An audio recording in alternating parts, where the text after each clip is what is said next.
ওকে, আলহামদুলিল্লাহ। জি, মাহাদি ভাই শুরু করেন ইনশাল্লাহ। লাইভ হয়েছে। জি। জি শাহেখ, আসসালামু আলাইকুম ওয়া বারাকাতুহু। শুরু করেন শাহেখ ইনশাল্লাহ প্লিজ। জি স্যার, ইনশাল্লাহ শুরু করতে পারি এখন। আসসালামু আলাইকুম ওয়া রাহমাতুল্লাহি ওয়া বারাকাতুহু। আলহামদুলিল্লাহ ওয়াসসালাতু ওয়াসসালামু আলা রাসূলিল্লাহ ওয়া আলা আলিহি ওয়া সাহবিহি ওয়া মান ওয়ালাহু, আম্মা বা'দ। প্রশংসা মাত্রই মহামহিয়ান মহান রব্বুল ইজ্জাতের জন্য, যার অশেষ মেহেরবানিতে দূর দূরান্ত থেকে আমরা আজকের এই অনলাইন ক্লাসে যুক্ত হতে পেরেছি। এজন্য আল্লাহ শুকরিয়া আদা করছি, আলহামদুলিল্লাহ। সালাত ও সালাম বর্ষিত হোক আমাদের প্রিয় নবী মুহাম্মদ সাল্লাল্লাহু আলাইহি ওয়াসাল্লামের উপরে। আমিও একটু লেট হলো, আর আমিও এই শেখ আকরামুজ্জামান সাহেবের যে ইহয়া উস-সুন্নাহ ফাউন্ডেশন, সেখানে আসছি। এটার অধীনেই আমি কাজ করি। তো এখানে এখন বর্তমানে সৌদি আরবের সাবেক প্রফেসর ডক্টর জাইদ মোহাম্মদ গানেম আল জুহানি হাফিজাহুল্লাহ উনি অবস্থান করছেন। তো কয়েকদিন আগে ওনার পা একটু ফুলে যায়, উনি তো মাজুর মানুষ, অসুস্থ মানুষ। তো তখন তিনি হিজামা বা সিঙ্গা লাগানোর জন্য বলেন। তো আমাদের একজন দিনী ভাই আছেন, তাই তার সাথে আমি আগে যোগাযোগ করছিলাম, পরে আবার যোগাযোগ করলাম। এই ব্যবস্থাপনা উনি কাপ টাপ রেডি করে পরে কালকে আসছিলেন। সিঙ্গা লাগাতে লাগাতে রাত 11:30 বেজে যায়। তখন ওই ফাউন্ডেশনেই থাকার ব্যবস্থা আছে, এখানে থেকে গেছি। এখন আবার বাসায় যেতে শুরু করলে এই ক্লাসটা হতো না, তাই এখন এখানে এই ক্লাসটা আর কি নিচ্ছি আপনাদের। আজকে আমরা যে বিষয়টা নিয়ে কথা বলবো ইনশাল্লাহ, সেটা হলো জাকাতুল ফিতর। সিয়ামের অধ্যায়ের আলোচনা চলছিল আমাদের। আর রমজানের শেষে আমরা যেটাকে ফিতরা বলি আরবিতে বা ইসলামী পরিভাষায়, সেটা হলো জাকাতুল ফিতর। জাকাতুল ফিতর, এই বিষয়ে আজকে আমাদের আলোচনা হবে। আর জাকাতুল ফিতর হচ্ছে রমজান মাসে রোজা রাখার পরে রমজান শেষে, রমজান শেষে যেই ফিতরা আদায় করা হয়। ফিতর ফিতর শব্দের অর্থ হলো আহ নাস্তা করা। যেহেতু দীর্ঘ 1 মাস ফিতর বা ফতুর, দীর্ঘ 1 মাস আমরা না খেয়েছিলাম। তারপরে শাওয়ালের শাওয়ালের প্রথ- আহ, শাওয়ালের প্রথম তারিখে আমরা খাবার অনুমতি পাই। এই জন্য এটাকে জাকাতুল ফিতর বলা হয়। আরেকটা বিষয় যে এই জন্য রসুল সাল্লাল্লাহু ঈদুল ফিতরের সময় বেজোড় সংখ্যক খেজুর খেয়ে তারপরে ঈদগাহে যেতেন। হ্যাঁ, যেহেতু আহ জাকাতুল ফিতর আদা করা হয় এবং অনুমতি পাওয়া গেছে খাবারের দীর্ঘ 1 মাস সিয়াম সাধনার পরে। তো এই জন্য এটার নামকরণ করা হয়েছে জাকাতুল ফিতর। আর জাকাতুল ফিতর এর বিধান হলো ইবনে উমর রাদিয়াল্লাহু আনহু থেকে বর্ণিত হাদিসে এসেছে যে ফারাদা রাসূলুল্লাহ সাল্লাল্লাহু আলাইহি ওয়াসাল্লাম যাকাতাল ফিতরে সা' মিন তামরিন আও শাঈরিন আও যাবিবিন আলা আলা কুল্লি হুররিন আও যাকারিন আলা কুল্লি হুররিন আও আবদিন ওয়া যাকারিন ওয়া উনসা আলা সাগীরি ওয়াল কাবীর। এটা প্রত্যেক স্বাধীন হোক, দাস হোক, নারী হোক, পুরুষ হোক, ছোট হোক বড় হোক, সবার পক্ষ থেকে এই জাকাতুল ফিতর আদা করতেই হবে। জাকাতুল ফিতর আদা করতে হবে। আর এর জন্য মূল যে লক্ষণীয় বিষয় সেটা হলো যেদিন ঈদের চাঁদ দেখা যায় সেদিন মাগরিবের সময়, সূর্য ডোবার সময় যারা জীবিত থাকে তাদেরই ফিতরা আদা করতে হবে। তাদেরই ফিতরা আদা করতে হবে। এখন যদি কেউ আগে মারা যায় তাহলে তার ফিতরা আদা করতে হবে না। কেউ যদি আবার পরে হয়, মাগরিবের পরে জন্মগ্রহণ করেছে, তাহলে তারও ফিতরা আদা করতে হবে। আর পেটের যে বাচ্চা থাকে সেই বাচ্চার পক্ষ থেকে ফিতরা আদায় করাটা মুস্তাহাব। উসমান রাদিয়াল্লাহু আনহু করতেন করতেন যেহেতু দুনিয়াতে আসেনি, জরুরি নয়, তবে কেউ করলে সেটা গৃহীত হবে ইনশাআল্লাহ। জাকাতুল ফিতরের পরিমাণ কি হবে?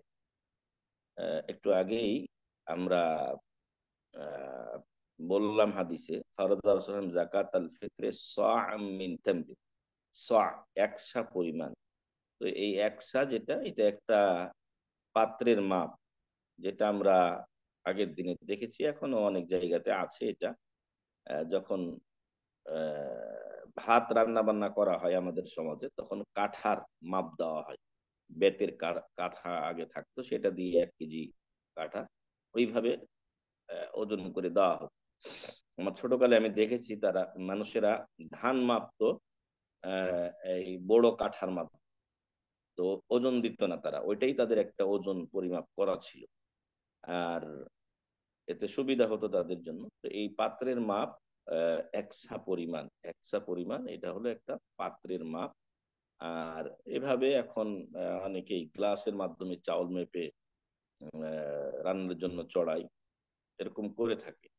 তো এই পরিমাণটা কেজিতে কতটুকু আসবে, শেখ মোহাম্মদ বিন সালেহ আল উসাইমিন রাহিমাহুল্লাহ তার মাজালিস শাহরি রমাদানে 2 কেজি 40 গ্রাম উল্লেখ করেছেন।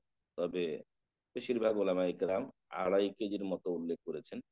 আর 3 কেজিকে উত্তম বলেছেন, বিশেষ করে শেখ বিন বাজ রাহিমাহুল্লাহ শেখ বিন বাজ রাহিমাহুল্লাহ উনি 3 কেজিকে উত্তম বলেছেন। এই জন্য আমরা আরবে দেখি যে 3 কেজির বস্তা পাওয়া যায়, 2.5 কেজির বস্তা পাওয়া যায় না। তারা 3 কেজি আদা করে, উত্তমটাই তারা সবসময় আদা করে। 3 কেজি রমজানের পূর্বে, মানে ঈদের পূর্বে দেখা যায়, ঈদ উল ফিতরের পূর্বে আহ, 3 কেজি করে বস্তা চাউল এইভাবে এই যারা কোম্পানি তারাও এইভাবে বাজারজাত করে, এবং যারা দেয় তারাও এইভাবে একটা একটা করে কিনে দিয়ে দেয় গরিব মিসকিন। এখন এ হলো জাকাতুল ফিতরের আপনার যেই পরিমাণ, সেটা একসা পরিমাণ। আমরা আমাদের দেশে যেটা আলেম ওলামা ফতোয়া দিয়ে থাকেন সেটা হলো 2.5 কেজি সর্বনিম্ন।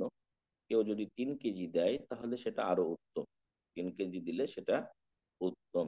আর যেটা উম, আধাসা পরিমাণ আধাসা পরিমাণ দেওয়া হয় আমাদের সমাজে হানাফি ভাইদের মাঝে, সেটা অগ্রহণযোগ্য মত। সেটা একসা হয় না, সেটা আধাসা হয়। ঠিক আছে। আর যেটা মুআবিয়া রাদিয়াল্লাহু আনহু চালু করেছিলেন সেটা মূলত আহ দুটোর ব্যাখ্যা সাপেক্ষ। এক, যে ওইখানকার তাদের দেশের যে উম, পরিমাপটা ছিল সেটা বড় ছিল, যেটা মদিনার 7 ডবলের মতো ছিল, এই জন্য তারা এই করতেন। কিন্তু তার অর্থ, আদাসার অর্থ এই নয় যে এটা 2.5 কেজির থেকে কম হয়ে যাবে, 2.5 কেজি থেকে কম হবে এটা নয়, বরং 2.5 কেজি নিম্নে দিতে হবে। আর উম, এই এই জাকাতুল ফিতরটা কারা আদা করবে? একটু আগে আমরা হাদিস যেটা পড়ছিলাম, একটা হাদিসে রাসূল সাল্লাল্লাহু আলাইহি সাল্লাম আজীবনের জন্য এই সমস্যার সমাধান করে গেছেন। কিন্তু দুঃখজনক হলো সত্য, আমাদের দেশে ওই ইসলামিক ফাউন্ডেশন থেকে প্রতি বছর ফিতরা নির্ধারণ করা হয় যে উঁচু মানের হলে যারা বেশি টাকাওয়ালা তারা 2,000 টাকা দিবে, যারা গরিব তারা হয়তো 1,500 টাকা দিবে, এইভাবে তারা ভাগ করে। তো এটার কোনো অপশন রাসূল সাল্লাল্লাহু আলাইহি ওয়াসাল্লাম রাখেননি। দিন ইসলাম পরিপূর্ণ। সূরা মাইদা 3 নম্বর আয়াত আল্লাহ বলেই দিয়েছেন, আল ইয়াউমা আকমালতু লাকুম দীনাকুম, দিন পরিপূর্ণ হয়ে গেছে। ফলে এখানে কোনো সুযোগ নেই যে প্রতি বছর ইসলামিক ফাউন্ডেশন বসে বা কোনো দেশের ধর্ম মন্ত্রণালয় বসে ফিতরা নির্ধারণ করবে। ফিতরা নির্ধারিত একটা বিষয়। তো এটা একটা খেলতামাশা, মূর্খতার একটা প্রমাণ যে ধর্ম সম্পর্কে তারা জানে না, ধর্ম সম্পর্কে তারা জানে না। প্রতি বছর তারা এইভাবে নির্ধারণ করে থাকে। তো আহ, কাদের পক্ষ থেকে এটা আদা করা হবে সেটা আমি বলেছি, প্রত্যেকের পক্ষ থেকে দিতে হবে যারা ঈদের চাঁদ দেখার সময় যারা জীবিত থাকে। হ্যাঁ, ঈদের চাঁদ দেখার সময় যারা জীবিত থাকে তারা তাদের সকলের পক্ষ থেকে, সে দাস হোক, সে স্বাধীন মানুষ হোক, ছোট হোক, বড় হোক, নারী হোক, পুরুষ হোক, সবার পক্ষ থেকেই ফিতরা আদায় করতে হবে। এরপরে ফিতরা কি দিয়ে আদায় করবে? ফিতরা কি দিয়ে আদায় করবে? ফিতরার কথা ওখানে বলেই দেওয়া হয়েছে যে মিন তামারিন আও শাইরিন আও জাবিবিন। তো খেজুর, জব, গম, এগুলো তাদের তখনকার সময়ের প্রধান খাদ্য ছিল। সচরাচর বাজারে তারা এগুলোই কেনা বেচা করতেন এবং এগুলোই তারা খেতেন। এই জন্য তারা সেগুলো দিয়ে ফিতরা আদায় করেছেন। এখনো আমাদের সমাজে সচরাচর যে খাবারগুলো ব্যবহৃত হয় সেগুলো দিয়ে ফিতরা আদায় করাতে কোনো সমস্যা নেই, কোনো সমস্যা নেই। যেমন চাল অথবা গম, জব, এগুলো দিয়ে আমরাও আদা করতে পারি, তবে ধান নয়, কারণ ধান সরাসরি নিয়ে গিয়ে রান্না করে খাওয়া যায় না। হ্যাঁ, তারা যে গম জব ইত্যাদি দিতেন এটা সরাসরি নিয়ে গিয়ে খাওয়া যেত। আটা কেউ দিতে পারে, যাদের দেশে প্রধান খাদ্য হয়তো গম, আটাও তারা দিতে পারে। এমনই কোনো দেশে যদি ভুট্টা হয় আর এটা যদি একটা মানসম্পন্ন খাবার হয়, সেটাও তারা দিতে পারে। কোনো দেশে হয়তো আলু প্রধান দেশ আছে, আলুর দাম ভালো এবং আলু সচরাচর তারা ব্যবহার করে, তাহলে তারা আলু দিয়েও দিতে পারে। তো যাই হোক, সর্বোপরি যে দেশের যেই খাবারগুলো প্রধান হিসেবে মানুষ গণ্য করে, সেই খাবারগুলো দিয়ে 2.5 কেজি বা 3 কেজি আদায় করে দিবে, তাতে হয়ে যাবে ইনশাআল্লাহ। এখন আরেকটা মাসালা, সেটা হলো টাকা দিয়ে ফিতরা আদায় হবে কিনা। তো আহ, টাকার কথা রাসূল সাল্লাল্লাহু আলাইহি সাল্লাম হাদিসে উল্লেখ করেননি, সাহাবাদেরও কারো কথাতে আসেনি। পরবর্তী কিছু মানুষের উক্তি নকল করে কিছু মানুষ টাকা দিয়ে ফিতরা আদায় করাটাকে জায়েজ বলতে চান, কিন্তু এটা খেলাফুস সুন্নাহ, এটা সুন্নাহ পরিপন্থী কাজ। কারণ যেখানে জাকাতুল ফিতর ফরজের হাদিস আছে, সেখানে শুরুতে এসেছে সাআম মিন তামরিন, একসা পরিমাণ। তো সেখানে একসা তো আর টাকার একসা হয় না। তাছাড়া রাসূল সাল্লাল্লাহু আলাইহি ওয়াসাল্লামের জামানাতে টাকা পয়সা ছিল, দিরহাম দিনার ছিল, কিন্তু সেগুলো থেকে তারা আদায় করেন, সেগুলো থেকে তারা আদায় করেননি। আমাদের একজন ভারতীয় আলেম, তিনি অনেক যুক্তি দিয়েছেন যে অতটুকু পরিমাণে পৌঁছতো না, যে খাবারের মূল্য, সে খাবারের পরিমাণ সেটা দিনার দিরহাম পর্যন্ত পৌঁছতো না, এই জন্য রাসূলুল্লাহ দিনার দিরহাম উল্লেখ করেননি। অনেকে আবার বলে যে টাকা পয়সা দিলে এটা মিসকিনের জন্য বেশি উপকার। মিসকিনের জন্য কি বেশি উপকার, এটা আপনাদের আমাদেরকে বেশি বুঝতে হবে না, এটা শরীয়ত বেশি বুঝে, রাসূল সাল্লাল্লাহু আলাইহি ওয়াসাল্লাম বেশি বুঝেন, আল্লাহ তাআলা বেশি বুঝেন। যার ফলে আমি দেখেছি বরং যে খাদ্যদ্রব্য দিলেই উপকার বেশি, কারণ এতে করে যারা প্রতারক তারা কিন্তু পালিয়ে যায়। আমি আমাদের গ্রামের সর্দারের কাছে দেখলাম যে একজন আসলো, যখন তাকে চাউল দিতে চাওয়া হলো তখন সে চলে গেল, কারণ এটা সে বয়ে বেড়াবে না, টাকা নিবে, পকেটে ঢুকিয়ে নিয়ে চলে যাবে। এরা ব্যবসায়ী ধরনের লোক। হ্যাঁ, ফিতরা নিয়েও এরা ব্যবসা করে। আর যারা আসলে হকদার, যাদের বাড়িতে খাবার নেই, তারা অবশ্যই একটু ভারী হলে, কষ্ট হলেও সে নিয়ে যাবে। তো এক কথায় টাকা দিয়ে ফিতরা আদায় হবে না, যা এটা অবশ্যই খাদ্যদ্রব্য দিয়েই ফিতরা আদা করতে হবে, খাদ্যদ্রব্য দিয়ে ফিতরা আদা করতে হবে। আর যদি এরকম হয় যে ঈদের দিন চলে আসছে, আমি ঈদগাহে চলে যাচ্ছি, আর সময় নেই, আর খাবারও পাওয়া যায় না, খাবারও পাওয়া যায় না, তাহলে ওই সময় টাকা দেওয়া জায়েজ হতে পারে, অনন্যপায় অবস্থায় টাকা দেওয়া জায়েজ হতে পারে, কারণ তখন খাবার পাওয়া যাচ্ছে না। আর এই ফিতরার ফিতরা আদায়ের সময় কতটুকু, উত্তম হচ্ছে যে আমরা ঈদের দিন ফজরের পর থেকে নিয়ে ঈদগাহে যাওয়ার আগ পর্যন্ত আমরা এটা আদা করব। ঈদের দিন ঈদগাহে ফজরের পর থেকে নিয়ে ঈদগাহে যাওয়ার আগ পর্যন্ত আমরা এটা আদা করব। তারপরে ঈদের চাঁদ দেখা যাওয়ার পর থেকেও এটা আদা করা যায়। আর আরো সুবিধার্থে সাহাবা ইকরাম রাদিয়াল্লাহু আনহুম আজমাইন 1 দিন বা 2 দিন আগে থেকে তারা এটা আদা করতেন, যাতে মিসকিনের কাছে এটা পৌঁছে দেওয়া যায়। কারণ অনেক সময় মিসকিন না পেলে কার কাছে আপনি পৌঁছাবেন, তার কাছে আপনি পৌঁছাবেন।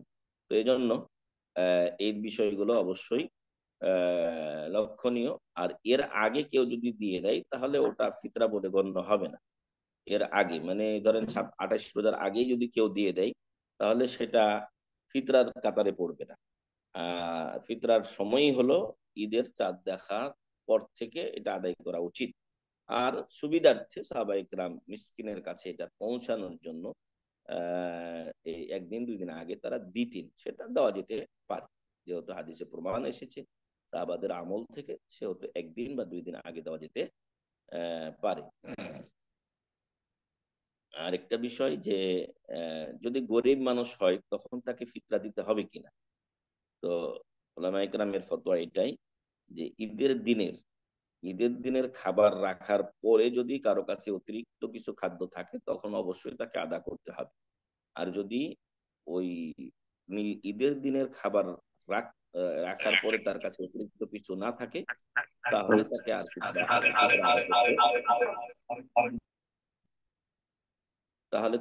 ফিতরা আদা করতে হবে না। তো ঈদের দিনের খাবার থাকার পরে যদি অতিরিক্ত থাকে, তাহলে ফিতরা আদায় করবে। আর যদি ঈদের দিনের খাবার রাখার পর আর কিছু না থাকে তাহলে সে ফিতরা আদায় করবে না। এই ছিল আমাদের ফিতরার কিছু আলোচনা। আর ফিতরার মূল উদ্দেশ্য হলো রাসূল সাল্লাল্লাহু আলাইহি ওয়াসাল্লাম যেটা বলছেন যে তুহরাতুন লিস-সাইম ওয়া তু'মাতুন লিল মাসাকিন। হুম, যে আমরা রোজা রাখার পরেও কিছু কথাবার্তা এমন হয়ে যায় যা আমাদের রোজাদারের জন্য, সাইমের জন্য এটা উচিত নয় বলা। কিছু ভুলভ্রান্তি হয়ে যায়, সেগুলো থেকে এই ফিতরা বা জাকাতুল ফিতর আমাদেরকে মুক্ত করে দেয়। তোহরাতান লিস-সাইম, রোজাদারের জন্য এই সকল ছোটখাটো ভুলভাল যেগুলো হয়েছে সেগুলো থেকে মুক্তি হয়। আর দ্বিতীয় হলো তু'মাতাল লিল মাসাকিন, ইসলাম একটা সার্বজনীন দিন, সব সব সময়ের জন্য, সব পরিবেশের জন্য প্রযোজ্য একটা দিন ও ধর্ম। আর এজন্য ইসলাম খেয়াল রেখেছে তার অধীনস্থ লোকদের জন্য। আর এর জন্য দেখা যায় যে কুরবানির ঈদের সময় একা গোস্ত খাওয়া যাবে না, সবাইকে নিয়ে খেতে হবে, যাতে করে গরিবের ঘরেও আনন্দ থাকে, গরিবের ঘরেও আনন্দ থাকে। আর জাকাতুল ফিতরের সময় আগেই ফিতরা আদা করতে হবে, যাতে গরিবের ঘরে খাবার ঈদের দিন থাকে এবং ঈদ মানে যে আনন্দ সেটা তারা উপলব্ধি করতে পারে, সেটা তারাও পালন করতে পারে এবং এদিন যেন তাদেরকে ভিক্ষা করতে না হয়। যদিও অনেক ভিক্ষুকের বদ অভ্যাস হলো ঈদের দিন ভিক্ষা করলে বেশি ভিক্ষা পাওয়া যায়, খাবার দাবার পাওয়া যায়, এই জন্য অনেকেই ভিক্ষা করে, কিন্তু ইসলাম এটাকে না করেছে। যে তু'মাতাল লিল মাসাকিন, মিসকিনদের জন্য ঈদের দিনের খাবার স্বরূপ এটা তাদেরকে দেওয়া হয়, যাতে এই দিন তাদেরকে ভিক্ষা করতে না হয়। একজনের ফিতরা কয়েকজনকে দেওয়া যায়, আবার কয়েকজনের ফিতরা একজনকেও দেওয়া যায় যদি সেটা সে ব্যক্তি হকদার হয়ে থাকে, একেবারে গরিব। এখন ফিতরার সময় সে হয়তো পাচ্ছে, পরে তার খাবার থাকবে না। তো এই জন্য একজনের ফিতরা কয়েকজনকে দেওয়া যায়, আবার কয়েকজনের ফিতরা একজনকে দেওয়া যায় যদি সেখানে মাসলাহা থাকে। তো এই ছিল সংক্ষিপ্ত আমাদের আজকের আলোচনা, যেহেতু বাইরে আছি আর বইটাও আমার সামনে নেই, এইগুলোই আলোচনা ছিল। আমি আমার কাছে যে পিডিএফ কপি আছে সেটা একটু দেখলাম। তো আল্লাহ তাআলা যেন এই জাকাতুল ফিতর আমাদেরকে সঠিকভাবে আদায় করার তৌফিক দান করেন। আর জাকাতুল ফিতর ঈদগাহে যাওয়ার আগে আদা করতে হবে। কেউ যদি ঈদগাহে যাওয়ার আগে আদা না করে, ঈদগাহ থেকে আসার পরে আদা করে, তখন সেটা সাধারণ সাদকা হবে, তখন সেটা জাকাতুল ফিতর হবে না এবং এর দ্বারা যে উদ্দেশ্য বললাম সেটাও তখন তার সাধিত হবে না। মহান রব্বুল আলামিন যেন আমাদেরকে জাকাতুল ফিতর সঠিকভাবে, সঠিক নিয়মে, সঠিক পদ্ধতিতে আদায় করার তৌফিক দান করেন। আল্লাহুম্মা আমিন। সামনে রমজান আসছে, আমাদের সালাফগণ 6 মাস আগে থেকে দোয়া করতেন রমজান পাওয়ার জন্য। রমজান পাওয়ার জন্য, সেই রমজান মাস সমাগত সামনে, আর 2 মাস পরে হয়তো শুরু হবে। রজব রজব শুরু হয়ে গেছে, রজব, শাবান, এরপরে রমাদান। তো আল্লাহ তাআলা যেন আমাদেরকে সামনে রমজান মাস পাওয়ার তৌফিক দান করেন, আল্লাহুম্মা আমিন। এবং রমজানের সিয়াম, কিয়াম এবং অন্যান্য ইবাদত ভালোভাবে করে আমাদেরকে যেন আল্লাহ তাআলা জান্নাতে যাওয়ার যে পথ সেটা সহজ করে দেন, আল্লাহুম্মা আমিন। আল্লাহ আপনাদের আমাদের সবাইকে ভালো রাখুন, আল্লাহুম্মা আমিন। জাযাকুমুল্লাহু খাইরান। সুবহানাকা আল্লাহুম্মা ওয়া বিহামদিকা আশহাদু আল লা ইলাহা ইল্লা আনতা আস্তাগফিরুকা ওয়া আতুবু ইলাইক। জাযাকাল্লাহু খাইরান শাহেখ, আপনার ব্যস্ততার মধ্যে আপনি আমাদেরকে সময় দিচ্ছেন। আল্লাহ আপনাকে উত্তম পুরস্কার দান করুন, আল্লাহ আল্লাহ আপনার ইলমে বারাকা দান করুন। আমিন। ইয়া আহ আল্লাহ, আমিন। যদি কোনো ভাই প্রশ্ন থাকে ইনশাআল্লাহ, যদি শাহেখ হয়তো একটু প্রশ্ন আনসার দিবেন। যদি কারো প্রশ্ন থাকে ইনশাআল্লাহ আনমিউট করে প্রশ্ন করতে পারেন। জি, আমার একটা প্রশ্ন আছে স্যার। আসসালামু আলাইকুম। ওয়ালাইকুম The- আসসালাম ওয়া রাহমাতুল্লাহ। জি বলেন। হ্যাঁ, প্রশ্ন হইল যে আমরা যেন আমেরিকাতে আছি নাই নি, তো আমরা কি জাকাত এখানে দেওয়া লাগবে?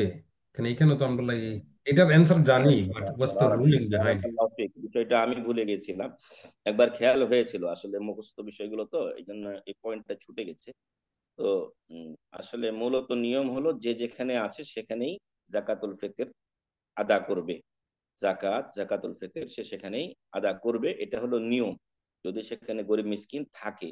আর যদি গরিব মিসকিন না থাকে তাহলে বা কম থাকে, বা ওখানকার মিসকিন যারা, ওরাই হয়তো, আমরা সৌদি আরবে যেরকম দেখেছি যে যারা সৌদি, এদেরকে সরকারের তরফ থেকে হাজার হাজার খানেক রিয়াল প্রতি মাসে ভর্তুকি দেওয়া হয়, মানে যেটা প্রণোদন, এটা ওদেরকে মাসে মাসে দেয় ভাতা হিসেবে। চাকরি নাই, কিচ্ছু নাই, ওদেরকে বয়স্ক লোক তাদেরকে দেওয়া হয়, যা যথেষ্ট তাদের জন্য। এরপরও কিছু মানুষের হয়তো বদ অভ্যাস আছে, তারা কিন্তু এগুলো গ্রহণ করে। তো যাই হোক, আহ, নিয়ম হলো যে যেখানে আছে সেখানে ফিতরা আদা করবে বা জাকাত আদা করবে, যদি সেখানে হকদার থাকে। এখন যদি দেখা যায় যে সেখানে হকদার নেই, সবাই আলহামদুলিল্লাহ টাকা পয়সাওয়ালা, তাহলে নিজ দেশে এটা ট্রান্সফার করতে পারে, বা যেখানে হকদার আছে সেখানে ট্রান্সফার করতে পারে, সেটা জাকাত হোক অথবা জাকাতুল ফিতর হোক। যেখানে মানুষজন হকদার গরিব বেশি, সেখানে সওয়াবও বেশি ইনশাআল্লাহ। যেখানে প্রয়োজন বেশি, সেখানে দান করলে সেই আহ, দানের যে সওয়াব তাও তা আরো বৃদ্ধি পায় ইনশাআল্লাহ। তবে আপনি আমেরিকায় আছেন, আমেরিকার হিসাবে আপনি দেশে আদা করবেন। এমন নয় যেন অনেকে হয়তো এরকম এতটা হিসাবে হয়তো হয়ে যায় যে আমেরিকাতে হয়তো চাল কিনছেন আপনারা $2 $3 করে, তো এই $2 $3 আপনার 3 কেজি চালের দাম $6 চলে আসলো, $6 দেখা যাচ্ছে একটা অ্যামাউন্ট চলে যায়। তো তখন দেশে দেয় যাতে করে বাঁচতে পারে, এরকমের জন্য নয়।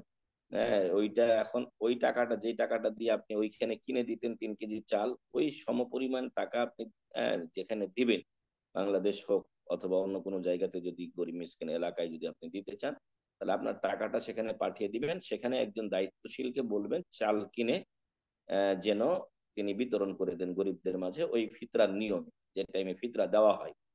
হ্যাঁ, এটা আপনি, আমরা যেরকম সৌদিতে ইফতার ক্যাম্প হতো আমাদের 1 মাস ব্যাপী, এখনো হচ্ছে, এবারও হবে ইনশাল্লাহ হয়তো। শেখ মতিউর রহমান সাহেব আছেন হাফিজাহুল্লাহ। তো আমরা এখানে ভাইয়েরা যারা দিত টাকা, 20 রিয়াল 25 রিয়াল করে তারা দিত, যে যেরকম চাল খায় 3 কেজি চালের দাম দিত, আমরা এই অ্যামাউন্ট গুলোকে জমা করে দেশে পাঠাতাম। ওই পুরা টাকাটা দিয়েই এখন 3 কেজি চালের দাম ওনারা দিতেন, আমরা ওইটা দেশে বাংলা টাকা করে পাঠাতাম, এবং ওইখানে যতটুকু চাল পাওয়া যেত সবগুলো কিনে এখন আমরা তখন মিসকিনদেরকে ইয়া করতাম যে কাকে কয় কেজি দেওয়া যায়, এইভাবে আমরা বিতরণ করে দিতাম।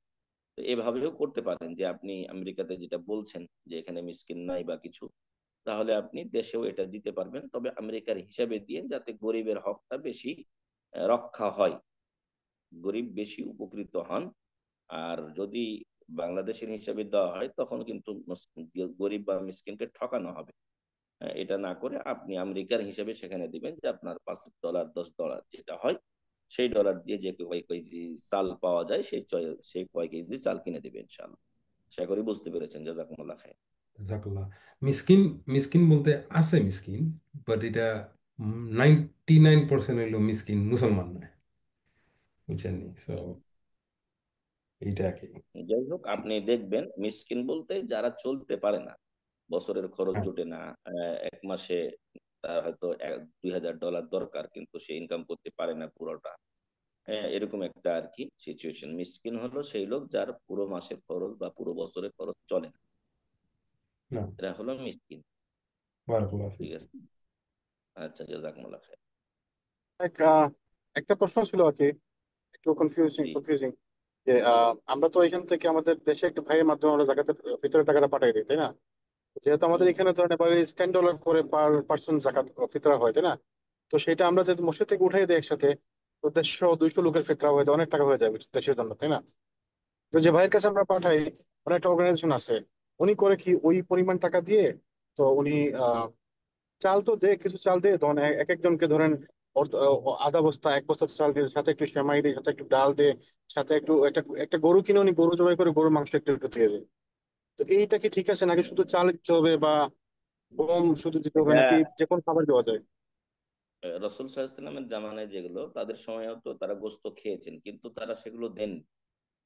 তারা এই জাতীয় খাবার ধরনের যেগুলো সেগুলোই দিয়েছেন। তো সেগুলোতে সীমাবদ্ধ থাকাটাই উচিত। চাল গম এ ধরনের জিনিস, এগুলোতে সীমাবদ্ধ থাকা উচিত, কোনো এগুলোর বর্ণনা নেই। আমরা অবশ্য অনেক সময় অতি আবেগী হয়ে যাই। ওনার ওনার কি দরকার, উনি পরে ওটা যদি মনে করেন বিক্রি করবে, দিয়ে অন্য কিছু কিনবেন, সেটা তার ব্যাপার। বুঝে আসছে কি? যেমন কিছু লোক জি আছে সাহেব, বুঝতে পারছি, জাকাত দেয়, জাযাকাল্লাহ খাইর। জাকাত দেয়, কিছু লোক আছে জাকাত দেয় কাপড় দিয়ে। তো আমার কাপড়ের দরকার কিনা, আপনি আমাকে কাপড় দিয়ে দিচ্ছেন। বুঝে আসছে কি? আমি জি আপনাকে গোশত দিয়ে দিলাম, আপনাকে আমি গোশত দিয়ে দিলাম, কিন্তু আমাকে যদি আপনি 10 কেজি চাল দিতেন, তাহলে হয়তো আমি 10 কেজি চাল 10 দিনে খেতে পারতাম। আপনি আমাকে গোশত দিলেন, আমি একদিন গোশত ভাত খেয়ে নিলাম, পরের দিন আমার নাই। এরকম যেন না হয়। আর শরীয়তের উপরে সীমাবদ্ধ থাকাতেই আমাদের জন্য কল্যাণ আছে। তো এই জন্য জি, আপনাকে যেখানে পাঠাবো। আপনারা পাঠান, সেখানে আপনারা আহ, সেখানে আপনারা এটা বলবেন যে আপনি চাল কিনেন, চাল কিনে যত বেশি সম্ভব মিসকিনকে আপনারা শেয়ার করেন। আর যদি ওই এলাকায় একটু কম হয়, তাহলে আরো কোনো ভাইকে আপনারা দেখেন, আপনাদের মধ্যে যারা দিচ্ছেন তাদের পরিচিত জনদের, গরিব এলাকা যেখানে আছে সেখানেও আপনারা দিতে পারেন। এবং বিশেষ করে আমি বলবো ইয়াতিম বিধবা যারা আছে, যাদের আয় ইনকামের পথ নেই, সেদিকে খেয়াল রাখা উচিত। জাযাকুমুল্লাহ খায়ের। শরীয়তের উপরে জাযাকাল্লাহ খান। এটা সীমাবদ্ধতাই আসলে বেশি গুরুত্বপূর্ণ ব্যাপার কল্যাণ। ছিল। আমরা গত বছর ওই ভাই আর কি, উনি নিজে থেকে বলছে, আমরা ওনাকে বলছিলাম এটা আদায় করার জন্য, তো উনি একটা অর্গানাইজেশন আছে, তিনি কাজ করে আলহামদুলিল্লাহ ভালো ভাই। উনি নিজে থেকে বলছে আমরা একটু গরু গরু কিনে গরু একটু মাংস দিচ্ছি। তো আমার তখন থেকে একটু সন্দেহ লাগতেছিল, মানে খটকা লাগছিল ব্যাপারটা। যাক, আলহামদুলিল্লাহ ক্লিয়ার হলো আপনাকে। না আল্লাহ না, তো ওই পুরস্কার দিন, প্রচার জাযাকাল্লাহ খাইর। করিয়েন না আপনারা। নেক্সট টাইম আমরা রাসূল ইনশাআল্লাহ খেয়াল সাল্লাল্লাহু করবো আলাইহি যেন শুধু জামানাতে চাঁদের উট মধ্যে আমরা ছিল, সীমাবদ্ধ উট থাকি। ছিল, দুম্বা ছিল, সেগুলো তো তারা কিছু করেননি। এই জন্য এখন বিদেশের টাকা পেলাম বলে যে মানে যা ইচ্ছা তা কিনে দিয়ে দেবো, এটা যেন না হয়। জি, হয়তো ইনশাআল্লাহ। পরিমাণটা বাড়ছে, টাকাটা বিদেশের, এজন্যই পরিমাণটা বাড়ছে, এছাড়া আর কিছু না, কোনো পার্থক্য হবে না। বুঝে আসছে কি? জি জি জি। আচ্ছা, ঠিক জাযাকাল্লাহ আছে, খাইর। জাজাকুমুল্লাহ। আজকে শেষ করে শেষ দিলাম করি। ইনশাআল্লাহ। আচ্ছা, আল্লাহ ভালো রাখুন সবাইকে। সুবহানাকা আল্লাহুম্মা ওয়া বিহামদিকা আশহাদু আল্লা ইলাহা ইল্লা আনতা